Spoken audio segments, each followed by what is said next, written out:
Okay, പെരുന്നാൾ കഴിഞ്ഞിട്ട് 2 ദിവസമായി എന്നുള്ള കാര്യം എനിക്കറിയാം. പക്ഷെ ഇപ്പം ഈ വീഡിയോ കാണുന്ന സമയത്ത് പെരുന്നാളിന്റെ തലേന്നുള്ള ആ ഒരു വൈബ് കിട്ടിയാലോ. അല്ലാണ്ട് മടികാരനിടാൻ ലേറ്റ് ആയ വീഡിയോ ഒന്നുമല്ല. മടി കാരണം വെച്ച് പെരുന്നാളിന്റെ തലേന്നെങ്കിലും തിരക്ക് കുറവായിരിക്കുമല്ലോ എന്ന് വിചാരിച്ചിട്ടാണ് ഇന്ന് ഡ്രസ്സ് എടുക്കാൻ പോയത്. കണ്ടില്ലേ, ടൗണിലൊന്നും ഇപ്പൊ ആരുമില്ല. ഫസ്റ്റ് നോക്കാൻ പോയത് ചെരുപ്പാണ്. ഞാൻ അങ്ങനെയാ, എനിക്ക് എല്ലാ കാര്യങ്ങളും തല തിരിഞ്ഞിട്ട്. അപ്പൊ ആദ്യം എനിക്ക് പറയാനുള്ളത് ജസ്റ്റിസ് ഫോർ ടോൾ ഗേൾസ്. ഈ അന്തരവിധിയിൽ മാത്രമല്ല പല കാര്യങ്ങളിലും. അതെന്താണ് ടോൾ ഗേൾസിന് ഈ പറഞ്ഞ ചെരുപ്പ് പറ്റില്ല. ഈ ഷോർട്ട് ഗേൾസിന് മാത്രമേ ഈ ഫാൻസി ചെരുപ്പ് പറ്റുള്ളൂ. എന്തിനാണ് ഇത്രക്കാര് ഹീൽസ് കൊടുക്കുന്നത്? എന്തായാലും അത് വേണ്ടി ചെരുപ്പിന്റെ കാര്യത്തിൽ ഒരു തീരുമാനമായി. ഈ വീട്ടിലുള്ള ചെറിയ ചെറിയ ഗ്രൂപ്പുകളുണ്ട്. ഇവർക്കൊക്കെ എങ്ങനെ പോയാലും ഒരു പെരുന്നാക്ക് 3-4 ജോഡി എന്തായാലും. എന്താണത് പെരുന്നാക്കിടാൻ വള്ളി ട്രോസർ. എന്നിട്ട് ഈ ചെറുത് സെലക്ട് ചെയ്യുന്ന ഡ്രസ്സാണ് ഏറ്റവും വലിയ രസം.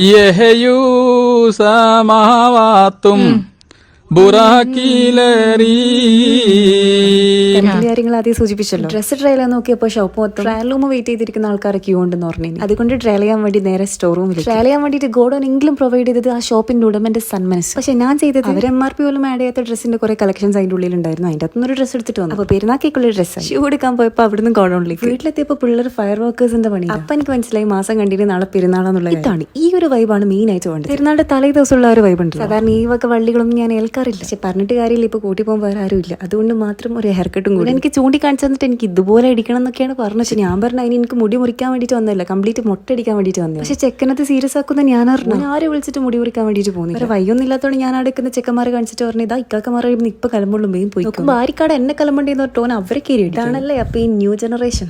പഠിക്കണ്ട, അത് എനിക്കുള്ളത്. എനിക്ക് മനസ്സിലായി ഞാൻ ഓനെ വിറ്റിട്ട് വ്ലോഗാക്കുന്നതാണ്. അപ്പൊ ശരി.